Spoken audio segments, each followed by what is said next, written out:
اور اب ذکر کریں گے امریکہ ایران کشیدگی کا۔ اسرائیل نے ایران کی جانب سے میزائل حملوں کا دعویٰ کیا ہے۔ اسرائیلی میڈیا کے مطابق وسطی اسرائیل میں متعدد دھماکے سنے گئے۔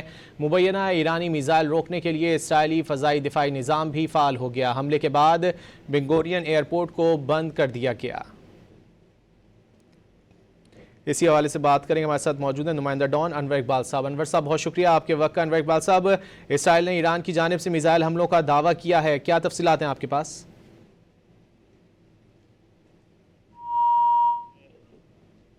کافی دنوں سے سچویشن کو کلوزلی آبزرو کر رہا ہوں اور میں سمجھتا ہوں کہ یہ پوری جنگ ہے، اس کا اصل محاذ ایران نہیں تھا، اس کا اصل محاذ تھا ہی بیروت۔ یہ سارا جو کی ساری کارروائی ہے وہ اس لیے ہوئی ہے کہ جب 7 اکتوبر کو 2 سال پہلے جب اسرائیل پہ اٹیک ہوا تھا، اس کے بعد اسرائیل نے یہ فیصلہ کیا تھا کہ اس خطے میں ایران کے انفلوئنس کو ختم کرنا پڑے گا، ورنہ اسرائیل غیر محفوظ رہے گا۔ تو پہلی کارروائی انہوں نے شام میں کی اور وہاں سے دیکھیں وہاں ایرانیوں کو مجبور کر دیا کہ وہاں سے وڈرا کر جائیں۔ اس کے بعد آپ نے دیکھا کہ جو حزب اللہ ہیں ان کے لیڈروں کو اڑا دیا گیا، بالکل وہ جو اس میں وہ ڈیوائسز میں ان کے وہ ڈال کے اور دھماکے کے ذریعہ۔ اور اس کے بعد اب تیسرا جو بڑا قدم تھا وہ یہ تھا کہ ان کے علاقوں میں قبضہ کر کے اور ان علاقوں کو خالی کرایا جائے جو قریب ہیں سرحد کے، اور وہاں جو بیسز ہیں ان کو تباہ کیا جائے۔ اس کے کرنے کے لیے یہ ضروری تھا کہ ایران کی توجہ کہیں اور مبذول ہو۔ تو ایران پہ، کیونکہ میں ہمیشہ یہ سوچا کرتا تھا کہ جب 12 کی 12 انٹیلیجنس ایجنسیز اپنی رپورٹ میں حکومت کو کہہ رہی ہیں کہ آپ حملہ نہ کریں، اس سے حکومت چینج نہیں ہوگی، پھر وہ حملہ کیوں کر رہی ہے؟ تو ظاہر ہے وہ اس لیے کر رہے تھے کہ ان کا وہ فوکس ہی تھا، فوکس یہ تھا کہ توجہ ادھر بٹی رہے اور اسرائیل یہ کارروائی کر لے۔ اب دیکھیں انہوں نے وہاں جا کے علاقوں پہ قبضہ کر لیا ہے۔ اب حزب اللہ کے پاس بھی کوئی راستہ نہیں ہے اس کے بجائے کہ سوائے اس کے کہ وہ جتنی بھی قوت ہے اس کے مطابق وہ مقابلہ کریں۔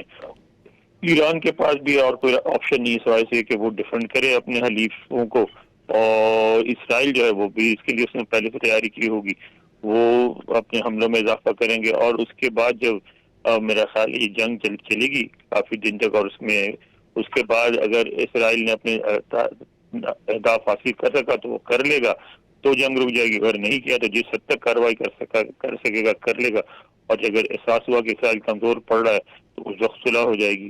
لیکن یہ کہ ابھی کچھ دن یہ جنگ چلے گی اور اسرائیل کو موقع دیا جائے گا کہ وہاں وہ اپنے اہداف حاصل کرے۔ انور اقبال صاحب، ہم نے دیکھا کہ امریکی صدر ڈونلڈ ٹرمپ کی جانب سے کہا گیا کہ معاہدے کے بڑے قریب پہنچ چکے ہیں۔ اب اس صورتحال کے بعد امریکہ کا ممکنہ رد عمل کیا لگ رہا ہے آپ کو؟ بیان تو دے گا امریکہ اسرائیل کے خلاف، لیکن اسرائیل کے خلاف کوئی کارروائی ابھی نہیں ہوگی امریکہ کی طرف سے۔ بیان ضرور آئے گا سخت، اس لیے کہ دیکھیں نا اس وقت وہ بھی چاہیں گے کہ کچھ دن ویٹ کی دونوں فریق جو ہیں۔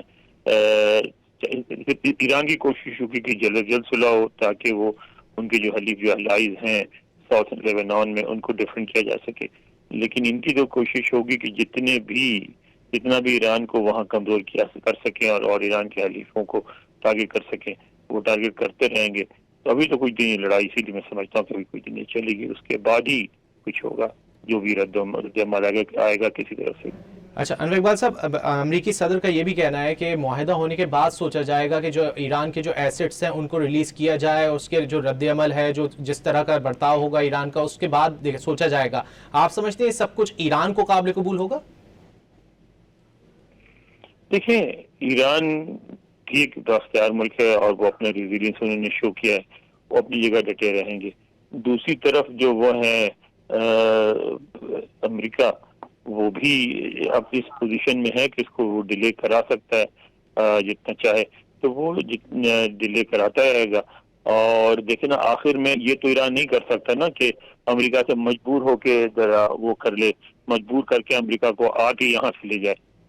جو بھی ایسٹ ریلیز کرنے ہیں امریکہ نے کرنے ہیں، امریکہ کے بینکوں میں ہے، ایران امریکہ پہ کوئی اس طرح کا پریشر نہیں لا سکتا کہ اٹھا کے یہاں سے لے جائے اپنے ایسٹ، یا جو سینکشنز آ کے زبردستی ختم کروا لے۔ وہ پروسیس ہے، اس پروسیس میں امریکہ بھی ایڈوانٹیج حاصل ہے کہ وہ ڈیلے کرا سکتا ہے، کراتا رہے گا جتنا کرا سکے گا۔ جب احساس ہوگا کہ ہاں انٹرنیشنل اکانومی اس پہ اتنا زیادہ بوجھ بڑھ گیا ہے کہ اب مزید نہیں ہو سکتا، تو پھر وہ ریلیز کر دے گا۔ بہت شکریہ انور اقبال صاحب آپ کے وقت کا۔